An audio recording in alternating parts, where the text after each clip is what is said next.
오늘 방금 할렐루야 찬양대가 올려드린 그 찬양이요, 지난 그 10월 사우스베이나 합창대에서 올려드린 찬양인데, 참석과 많은 목사님들 함께 울고 또 많은 교회들이 참 놀라워했던 찬양대의 참 찬양이었습니다.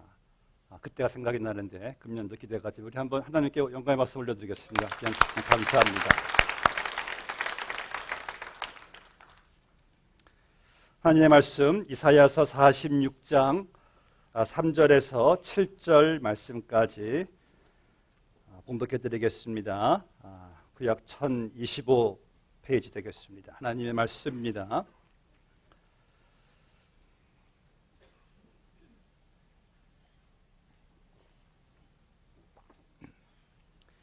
야곱의 집이여, 이스라엘 집에 남은 모든 자연에게 들을지어다. 배에서 태어남으로부터 내게 안겼고 태에서 남으로부터 내게 업힌 너희여, 너희가 노년에 이르기까지 내가 그리하겠고 백발이 되기까지 내가 너희를 품을 것이라. 내가 지었은즉 내가 업을 것이요 내가 품고 구하여 내리라. 너희가 나를 누구에게 비기며 누구와 짝하며 누구와 비교하여 서로 같다 하겠느냐. 사람들이 주머니에서 금을 쏟아내며 은을 저울에 달아 도금장이에게 주고 그것으로 신을 만들게 하고 그것에게 엎드려 경배하며 그것을 들어 어깨에 메어다가 그의 처소에 두면 그것이 서 있고 거기에서 능히 움직이지 못하며 그에게 부르짖어도 능히 응답하지 못하며 고난에서 구하여 내지도 못하느니라. 아멘. 오늘 본문 말씀의 서두에서 하나님께서 야곱의 집이여, O house of Jacob 하고 이제 그들을 부르시는 말씀이 있습니다. 이 house of Jacob, 야곱의 집은요, 바로 이스라엘 백성들을 이제 여기서 말씀하는 것이겠죠. 그런데 더 이것을 universal way, 더 보다 포괄적으로 볼 때는 하나님께서 택하신 바로 여러분들 모든 백성들, 이스라엘 야곱의 집이여, 나의 택한 백성이여, 그걸 하나님께서 말씀하세요. 그럼 본문에서 볼 때 지금 하나님께서 부르신 야곱의 집, 이스라엘 백성들은 지금 어떠한 상태에 있는가를 아시는 게 상당히 중요합니다. 이사야서는요 66장까지 있어요. 이것을 그래서 미니 성경이라고도 합니다. 성경 66권이잖아요. 근데 1장에서 39장까지는 이스라엘 백성들의 모든 그 범죄에 대해서 쭉 하나님께서 말씀하세요. 그들이 하나님께 끊임없이 불순종하고 감사하지 못하고 배은망덕하고 하나님께서 하여튼 하라고 하는 것은 안 하고 하지 말라고 한 것은 다 하고, 하나님께서 그렇게 우상들을 섬기지 말라고 했는데 하나님 그렇게 싫어하시는 우상들도 계속해서 섬기고, 또 그들이 예배를 드리는데 하나님 말씀하시기를 이 백성이 입술로 난 경외하나 그 마음은 내게서 멀도다. 그러니까 그저 형식적인 그저 예배만 드려지면서 그들의 마음은 자기의 그저 자존심을 위해서, 체면을 위해서, 하나님은 그저 하나의 액세서리의 신에 불과했던 그런 모습들이 기록되어 있어요. 그래서 이들은 마음속으로는 세상을 의지했고 세상의 재물들을 의지했고 이방 나라들을 의지했고 이방 신들을 또 의지했던 것인데, 그래서 하나님께서 계속해서 그들에게 권면하셔서 이제 좀 돌아와라, 내게 좀 돌아와라, 회개하고 돌아오라 하면서 모든 선지자들을 하나님이 보내셨는데도 선지자들을 핍박하고 계속 마음이 완고해져서 하나님께 돌아오지 못한, 목이 고준 마음이 완악한 이스라엘 백성들. 그래서 어떤 분이 이런 말씀하세요. 목사님, 구약을 읽어보니까 해도 너무해요. 이렇게 말들을 안 들 수가 있어요. 이스라엘 백성들 정말 이해가 안 될 정도로 너무 이해가 안 된대요. 어떻게 이렇게 사람들이 배은망덕할 수가 있냐는 말씀이에요. 여러분 다 한 번쯤도 경험했을까? 어떻게 이렇게 사람들이 말을 안 들 수가 있을까? 자, 그런데 하나님께서 이러한 이스라엘 백성들, 해도 너무한 이 백성들을 하나님께서 본문의 3절에서 말씀하세요. 야곱의 집이여, 너희들이 배에서 태어남으로부터 내게 안겼고 태에서 남으로부터 내게 업힌 너희여. 지금 하나님 아버지는요, 이제 모성애, 어머니의 그 사랑 모성애를 지금 비유하면서 motherly love를 이제 하나님께서 emphasize 하면서 내가 너희들이 배에서 났을 때 내가 너희들을 품에 품었고 너희들이 태에서 나왔을 때 내가 너희들을 업은 나의 이스라엘 백성들이요. 저는요, 아기를 출산한 그 이제 부부를 신방할 때, 병원에 신방할 때 이제 그 간호사가 아기를 이제 갓난 아기를 데리고 와요. 그러면 그 산모가 아기를 자기 품에 이렇게 옆에 품고 아기는 지그시 눈을 감고 있고 그 아기를 바라보는 그 엄마와 그 아빠의 얼굴, 참 여러분 이게 가장 아름다운 그 모습 같아요. 아주 정말 숭고한 모습. 그 엄마의 얼굴은요 마치 세상을 다 얻은 듯 뿌듯함 속에서 아, 내 새끼 하고 쳐다보는 그 얼굴. 그런데 이런 다 우리 경험하신 분들은 다 알잖아요. 엄마들은 알아요. 그 엄마의 품에 안긴 그 아기, 그때 엄마의 품은, 그 엄마의 가슴은 이 인간의 언어로 참 표현할 수 있는 적당한 단어가 없어요. 얼마나 그 사랑스러운 아기, 내 배에서 내 물과 피로, 내 이 살과 피로 나온 내 아기, 내 태에서 나온 이 아기. 여러분, 그래서 이 부모는요 자식이 평생 마음을 떠나지를 못하잖아요. 멀리 있어도 마음에 항상 있고 또 자식이 먼저 천국에 가도 가슴에 묻는다는 말이 있지 않습니까? 그래서 우리가 이사야서 49장 15절 말씀 보니까 여인이 어찌 그 젖 먹는 자식을 잊겠으며 자기 태에서 난 아들을 긍휼히 여기지 않겠느냐. 그들은 혹시 잊을지라도 나는 너를 잊지 아니하겠다. 하나님께서 자기에게 난 이스라엘을 여러분들을 결코 잊지 않겠다란 말이에요. 너희들도 알지 않느냐? 그 젖 먹는 자식을 잊는 엄마가 어디 있겠느냐. 나는 너희를 그렇게 잊지 않을 것이다. 왜? 본 말씀 보니까 하나님께서 우리를 지으셨기 때문에. 죄 많은 우리를 하나님께서 그렇게 사랑하시는 것은 우리를 지으셨기 때문에. 또 나아가서 자기의 하나뿐인 아들을 십자가에서 죽이시기까지 우리를 사랑하셨기 때문에 하나님은 우리를 어머니의 모성의 비유를 말씀하시면서 우리를 그렇게 품에 품으셨다는 말씀을 여기서 하고 있습니다. 여러분, 이 인간인 어머니가요 자기 배에서 아기가 났을 때, 그 태에서 나왔을 때 엄마는 끝까지 아기 편입니다. 끝까지 무서운 편이에요.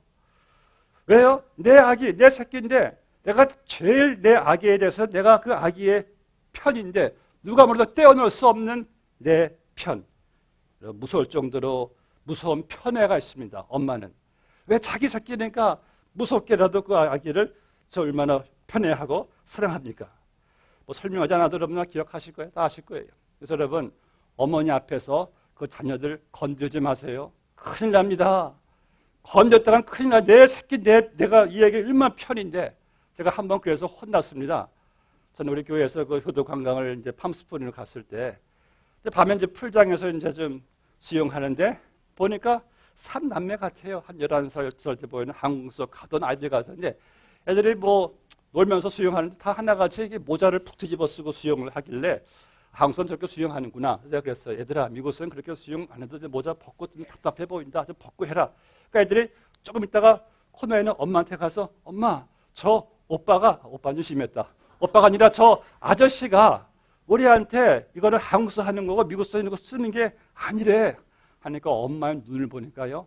불이 번쩍 나면서 아니야. 저 사람이 뭘 모르고 그러는 거야.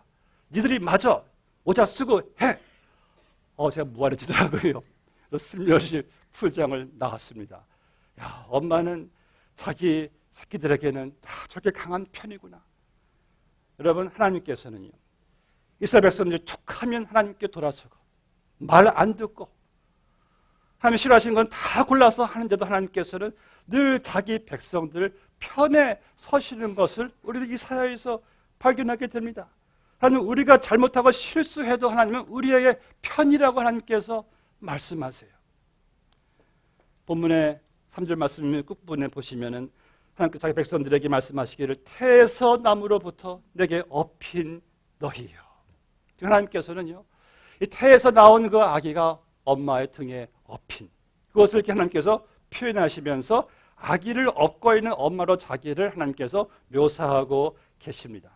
여러분, 이 아기는요, 엄마의 등에 업힐 때만큼은 그 엄마의 등은 가장 편안한 안식처예요. 가장 그들에게 안전한 안식처, 피난처, 공급처예요. 그래서 아기가 칭얼칭얼 대면 엄마는 아기를 업고 그 업은 상태에서 아기를 달래고 곧바로 순하게 아기들은 잠이 드는 것을 우리는 경험하게 됩니다. 제가 한 수년 전에 이제 그 대한항공을 탔어요. 대한항공을 탔는데 참 역시 한국 비행기 서비스는 그래도 제가 볼 때 최고인 것 같습니다. 제 앞에 그 엄마 혼자서 애 둘을 보는데 너무 감당을 못하는 거예요. 옆에 있는 아기는 1살이 좀 안 돼 보이는 아이고 또 옆에 있는 아이는 2살쯤 돼 보이는데 애들이 하도 보채니까 엄마가 그냥 아예 포기한 상태에서 있는데 그때 스튜디오스가 다가오더니만 그 아기를 자기가 업어주는 거예요. 딱 업고 그 담요로 꽉 묶고 이 스튜디오스가 자기들도 바쁠 텐데 무려 정작 제가 볼 때 3시간을 아기를 안고 아기를 달래주는데 야 정말 서비스 대단해요. 이런 거 좀 광고비 안 받나요? 이렇게 제가 이렇게 다 해주는데 자 그때 제가 깨달은 것은 저 아기가 칭얼칭얼 대는 아기가 그 여인의 등에 업혔을 때 또 새금 자는 모습 볼 때 역시 엄마의 품, 엄마의 등 업고 있는 상태에서는 아기에게는 가장 이 세상에서 좋은 피난처요 사랑의 평안의 안식처구나라는 사실을 그때도 깨닫게 됩니다. 저도 비슷한 경험에서요. 제가 1살이 갓 앉았을 때 저희 집 근처에서 거진 장마비가 하도 심해가지고 홍수 비슷한 그 대물이 막 흘러내린 그런 일이 벌어졌는데요. 저희 아버님이 시한가 사태를 파악하고 먼저 내 형님들을 데리고 먼저 나가시고 어머니는 막내인 저를 이제 등에 업으시고 포대기로 아주 인심을 다해서 묶으시고 나가시는데 그게 좀 경사길이다. 나가시자마자 물이 흘러내리면서 어머니 그대로 그냥 넘어지시고 그리고 그 물에 흡살려 가면은 뭐 저는 죽습니다. 근데 어떻게 됐을까요? 지금 여기 있잖아요. 그러니까 넘어지는 순간에 등에 업힌 저를 꽉 붙잡으셨기 때문에 아버지 말씀 제가 그때 떠내려 갔으면 너는 세상에 존재하지 않는다. 그러니까 어머니 등에 업혀가지고 산 사람이 바로 여러분 저입니다. 여러분 또 여러분 우리 그 국제시장 보신 분들 아시겠지만은 그 흥남에서 흥남연합 말고요. 그 북한의 그 흥남에서 이제 많은 그 북한 주민들이 중공군이 밀려올 때 그것을 피하기 위해서 이제 막 필사적으로 달려갈 때 하나같이 엄마 등에는 아기들이 이렇게 업혀 있어요. 아기들을 업고 근데 천지만만한 아기들 뭣도 모른 채 엄마 등에 업혀서 엄마는 필사적으로 자기 새끼를 안고 달려갑니다. 우리가 그렇게 해서 여러분들이 성장하셨어요. 엄마 등에 업혀서 공급받고 보호받고 인도함을 받고 여기까지 오게 된 우리들. 오늘 본 말씀 보니까 하나님께서 이렇게 충격적인 말씀을 우리에게 하십니다. 본문의 4절을 보세요. 너희가 노년에 이르기까지 내가 그리하겠고 백발이 되기까지 내가 너희를 품을 것이라. 내가 지었은즉 내가 업을 것이요 내가 품고 구하여 내리라. 하나님께서 이렇게 말씀하세요. 내가 너희를 낳았은즉 내가 너희를 지었은즉 내가 너희를 품을 것이고 내가 너희를 업을 것이다. 아이가 어렸을 때는요. 부모가 아기를 품고 다니지만은 부모가 늙어서는 자녀가 자식들이 부모를 품고 다닙니다. 그러나 하나님의 경우는 달라요. 하나님 끝까지 일방적으로 여러분들을 품으시고 안으시고 업으시고 가시는 하나님이세요. 우리를 왜 이렇게까지 하나님께서 사랑하실까? 이렇게까지 돌보시는 이유가 무엇일까? 여러분 엄마한테 물어보세요. 왜 아기를 업고 다니세요? 왜 아기를 품으세요? 말이 됩니까? 내가 낳았으니까. 하나님도 내가 지었기 때문에 내가 너희를 구원했기 때문에 내가 너희를 안고 업고 다닌다. 출애굽기 19장 4절 말씀 보니까 하나님께서 이스라엘 백성들에게 말씀하세요. 내가 어떻게 독수리 날개로 너희를 업어 내게로 인도하였음을 너희가 보았느니라. 아까 장로님 기도해 주시면서요. 광야길 같은 이민 생활 우리가 가는데 여러분 우리가 걸어온 것 같죠? 그렇지 않아요. 오늘 말씀 보니까 하나님께서 우리를 업고 여기까지 옮겨 놓으셨답니다. 이 40년 광야 생활 하나님께서 이들을 업고 가나안 땅으로 옮겨 놓으셨다는 말씀이에요. 그러니까 자기들이 걸어간 것이 아니라 하나님께서 어부바 하신 거예요. 이제 민수기 11장 말씀을 보면은 이제 이 모세가 하나님께 불평을 해요. 하나님 저 백성들 투정 부리고 불평만 하고 원망만 하고 자기 속이 상하니까 하나님께 모세가 11장 12절에서 이렇게 하나님께 원망적으로 말해요. 그 온유했던 모세가 하나님, 이 백성을 내가 낳았습니까? 내 몸에서 나온 자녀들입니까? 왜 하나님께서는 그들을 아비가 젖먹은 자식처럼 그들을 저한테 품고 양육하라고 하십니까? 제가 낳은 이 백성들입니까? 하고 모세가 하나님께 원망할 때 하나님께서 말씀하세요. 모세야, 그들을 품고 가라. 하나님께서 모세에게 주문하세요. 그게 하나님의 마음이시기 때문에.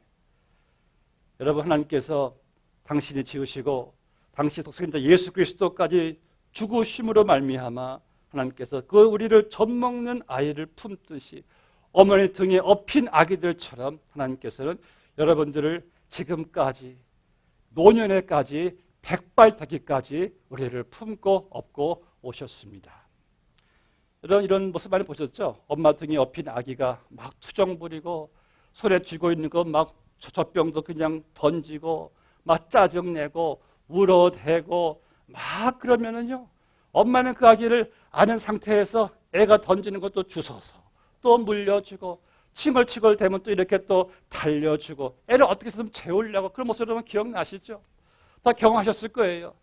여러분, 우리가 지난 수십 년 동안 하나님께 업힌 상태에서 오면서 우리도 얼마나 철없는 아이들처럼 하나님께 투정을 부리고 감사하지 못하고 하나님께 불평하고 내가 좋아하는 것만 달라고 그러고 하나님보다 내가 좋아하는 길만 가려고 하고 내 고집 불통제로 여러분들이 살아왔을 때도 하나님께서는 여러분들을 포기하지 않고 계속 업고 달래시면서 우리를 여기까지 여러분들 인도하시는 그 사실을 여러분들 알고 계십니까? 우리가 항상 온순하게 업혀서 하나님 말씀 잘 듣고 순종하고 따라왔습니까? 우리는 항상 내 뜻대로만 우선이 나였고 그러한 우리들을 오늘 말씀 보니까 너희가 노년에 이르기까지 백발에 이르기까지 내가 너희를 업고 갈 것이라. 자, 그리고 3절 말씀에서 야곱은 야곱의 집이여 너희가 나를 버렸고 너희가 나를 배반했고 내게 변망독했고 내게 불순종하지만 나는 너희를 노년에까지 백발대회까지 더 놀라운 사실은 십자가에까지 나는 너희를 업고 갈 것이다. 이것이 하나님의 사랑입니다. 그래서 본문의 5절 말씀 보니까요, 너희가 나를 누구에게 비기며 누구와 짝하며 누구와 비교하여 서로 같다 하겠느냐. 지금 이스라엘 백성들은요, 자기들을 지으신 하나님을 정말 그 시시한 이방 나라 이방 신들과 이게 비기면서 똑같게 짝하고 똑같이 같다고 하면서 하나님은 하나님대로 섬기고 이방 신대로 섬기고 하나님과 똑같이 이렇게 비교하고 있어요. 하나님께서 너희가 어떻게 나를 저 이방 신들과 나를 비길 수가 있느냐? 왜 나를 그들과 짝하게 하느냐? 하나님께서 참 가슴이 무너지는 안타까운 말씀 여기서 하고 있는 것을 보게 됩니다. 마음 아픈 일이죠. 여러분, 만약 누가 여러분들이 볼 때도 정말 시시하고 나보다 훨씬 못 미치는 그 어떤 사람하고 나를 비교한다면은 자존심 상합니다. 아니, 비교할 사람들 아직 나를 저 사람과 비교해? 우리 화가 팍 나잖아요. 여러분, 창조주 하나님을 여러분들이 하나님께서 지으신 것과 다른 것과 함께 하나님을 비교할 때 하나님 마음의 가슴이 여러분 억장 무너지지 않겠습니까? 예를 들어서 여러분의 배우자가 여러분들을 다른 남자와 여자와 비교할 때 여러분 쫓겨납니다. 큰일 나요. 여러분도 자녀들을 누구와 하고 또 비교할 때 자녀들 평생 잊지 못할 상처를 받습니다. 또 제가 여러분들을 누구와 다른 사람과 비교할 때 여러분들도 제게 시험 팍 받습니다. 우리는 비교하는 건 너무 싫어해요. 그런데 우리는 그런 잘못을 늘 범하고 있어요. 우리는 하나님이 만드신 것들과 비교하면서 똑같이 대하고 짝하고 같다고 하면서 같이 의지하고 같이 사랑하고 같이 그 섬김 속에서 하나님은 너희가 어떻게 나를 다른 것과 비교하며 왜 짝하며 같다고 할 수가 있느냐라고 하나님께서 말씀하시면서 그래도 나는 너희들을 업고 갈 것이다. 나는 너를 품을 것이다. 너희 등에는 우상을 업고 다니지만은 나는 너희를 그 상태로 나는 너희를 업고 갈 것이다. 라는 하나님의 그 놀라우신 사랑. 여러분, do you know this love? 여러분, 정말 이스라엘 백성들은요, 어디 먼 데로 갈 때나 포로로 끌려갈 때 이들은 자기들이 만든 우상을 가슴에 품었습니다. 조금 큰 거는 등에 이렇게 업어서 메고 다녔어요. 오늘 본 말씀에 보니까 참 재미있는 아이러니한 것을 보게 돼요. 이스라엘 백성들은 가슴에 우상을 품고 있고 뒤에는 우상을 업고 있고, 그런데 그러한 이스라엘을 하나님은 자기의 품고 하나님은 그런 이스라엘 자기를 등에 업고 계시는 이 놀라운 차이. 여러분들, 내가 품고 있고 내가 업고 있는 하나님께서 만드신 지으신 것들을 여러분들 더 섬기시렵니까? 아니면은 나를 품고 업고 다니시는 하나님을 섬기시렵니까? 우리가 알고 있는 주기도문에 여러분 서두에서 기도하시죠. 주의 이름이 거룩함을 여기심을 받으시옵시고, 그 거룩함의 뜻은 이 말씀에 거룩함이라는 것은요, 모든 것과 구별되신 하나님. 하나님께서는 비교의 대상이 없어요. 우리 매일 이 기도를 드리셔야 돼요. 하나님께서는요, 이 모든 것들 가운데 넘버 원이십니다. 아멘. 비교가 되지 않으신 하나님의 이름이 거룩히 여김을 받으시옵시고 라고 이렇게 기도하는 것을 보게 됩니다. 어떤 성도가 어느 신앙의 경륜인을 찾아가서 묻습니다. 이 돈을 어떻게 해야 됩니까? 돈을 어디에 두고 살아야 될까요? 그분 하신 말씀이, 돈은 앞에 두시면 안 됩니다. 돈을 앞에 두면은 자연히 꾸벅 경배하게 되니까. 돈은 또 뒤에 놓으면 안 됩니다. 뒤에 놓으면 돈을 얻고 돈의 지배를 받게 되니까. 돈은 오직 옆에 두십시오. 옆에 둬서 돈이 있든지 없든지 연연하지 말게 하도록. 돈은 옆에 두래요. 참 여러분, 맞는 말이에요. 근데 돈만이 아니라 건강이든 명예이든 인기든 권력이든 뭐 자녀이든 돈든 간에 우리 앞에는 하나님만 보이셔야 돼요. 우리 뒤에 등은 하나님을 업으셔야 돼요. 그리고 우리 옆에다가 두시고 이것에 연연하지 않고 하나님만 섬기고 바라보는 것이 이게 하나님이 기뻐하시는 성도의 모습이란 말씀이죠. 사랑하는 성도 여러분, 여러분들은 지금 마음속에 무엇을 품고 있습니까? 혹시 등에 무슨 하나님보다 같이 똑같이 이렇게 의지하는 것을 얻고 있지는 않습니까? 그래도 분명한 사실은 하나님은 그러한 우리를 버리지 아니하시고 우리를 꾸준히 그래도 품고 계시고 우리를 업고 계세요.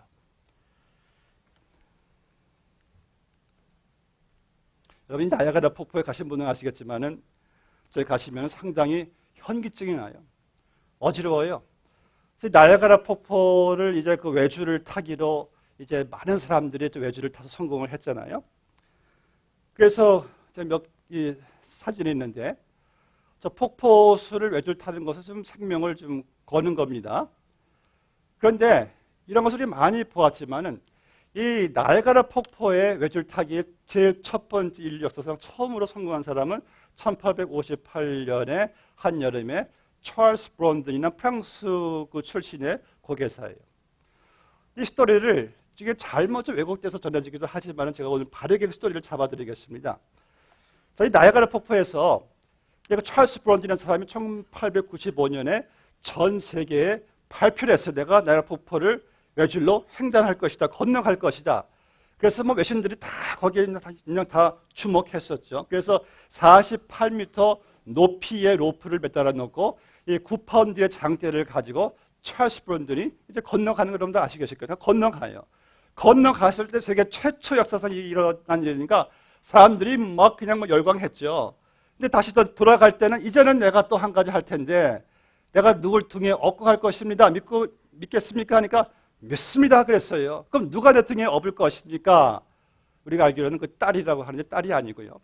그때 친목이 가만히 있다가 갑자기 한 중년 신사가 제가 업히겠습니다. 이 사람은 해리 콜코드라는 사람인데 나는 당신을 믿습니다. 난 당신에게 업히겠습니다. 그 여러분 다큐멘터리 사진을 제가 준비했습니다. 그때 그 사진이에요.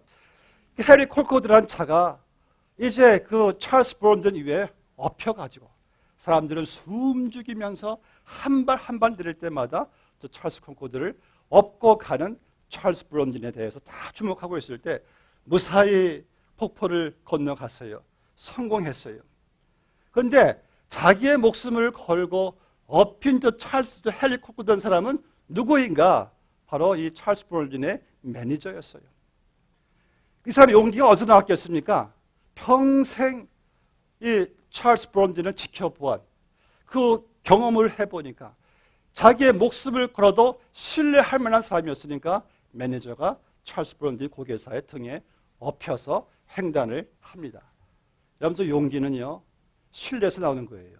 자기 목숨을 걸 수 있을 정도로 찰스 브론든을 믿었기 때문에. 여러분, 마찬가지로 여러분의 인생 여정 가운데 외줄타기 인생가들이 인생을 걸어갈 때에 우리가 할 수 있는 것은 아무것도 없어요. 그저 나를 업고 가시는 하나님께 업힌 상태에서 그분을 신뢰하고 붙잡고 있을 때 우리의 인생 여정에 이 외줄을 건너가게 해주시는 분은 바로 내가 아니라 하나님이라는 사실을 믿으시기를 바랍니다. 우리가 할 수 있는 최선은요, 내가 애쓰고 가는 것이 아니라 나를 업고 계신 그 하나님께 나를 전폭적으로 업히는 거예요. 맡기는 거예요. 그러할 때 여러분들을 무사히 저 건너편으로 인도하시는 하나님. 여러분, 그래서 염려하지 마시고 두려워하지 마시고 그저 하나님께 업했다는 사실만을 기억하시기를 바랍니다. 말씀 맺겠습니다. 여러분, 풋프린트에 대해서 우리가 다 알고 있는 또 시입니다. 새로운 버전이 나왔습니다. 풋프린트가 세계적으로 감동을 준 이 시의 내용은 이렇잖아요. 내가 주님과 함께 바닷가를 걸어갔는데 뒤돌아보니까 아니 내가 가장 힘들 때 가장 고통스러울 때 신음할 때는 발자국이 내 끝밖에 없어요. 주님 당신은 왜 어디 가셨길래 나 혼자 두시고 왜 주님께서는 사라지신 겁니까? 주님 하실 말씀이 야 이거 너무 힘들어 보여가지고 내가 너를 업고 간 내 발자국이지 네 발자국이 아니다. 그런데 새로운 버전이 이렇게 나왔습니다.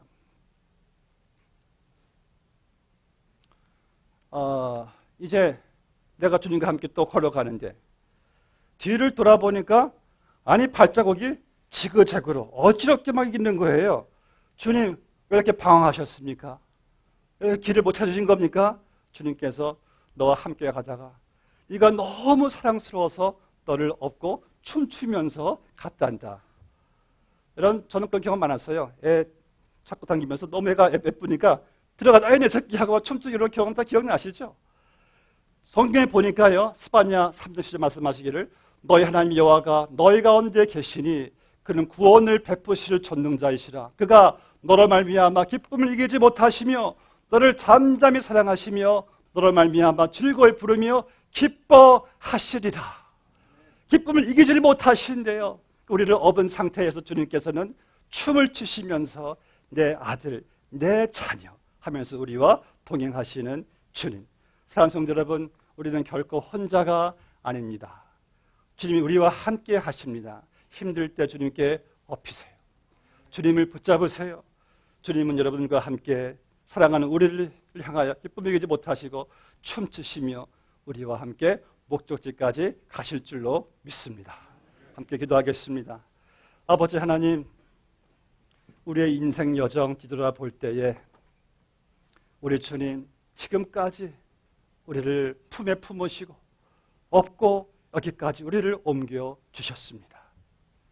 주님은 이제 우리가 노년에까지 백발되기까지 천국 들어갈 때까지 우리 주님은 우리를 업고 가십니다. 오 주님, 그 사랑을 우리가 알면서 주님께 업힌 상태에서 행여나 우리 가슴에 우리 품에 주님과 똑같이 비교하는 우상들이 있다면 똑같이 주님의 업힌 상태에서 우상들을 업고 있지는 않은지 오 주님, 우리가 주님 외에 무엇을 의지하겠으며 무엇을 더 사랑하겠습니까? 나를 이렇게 사랑하시는 주님께 업힌 저희들, 이제 오늘 기꺼이 우상들을 다 내려놓고 이제 내 주님만을 의지하겠습니다. 주님께 엎인 상태에서 주님만을 따라가겠습니다. 그런 믿음으로 살아갈 때 우리 주님이 우리 인생의 외줄타기와 같은 그 모든 어려운 상황, 위험들을 다 친히 감당하시고 책임지시고 건너가 주실 것을 믿습니다. 주여 감사드립니다. 예수님의 이름으로 기도드리옵나이다. 아멘.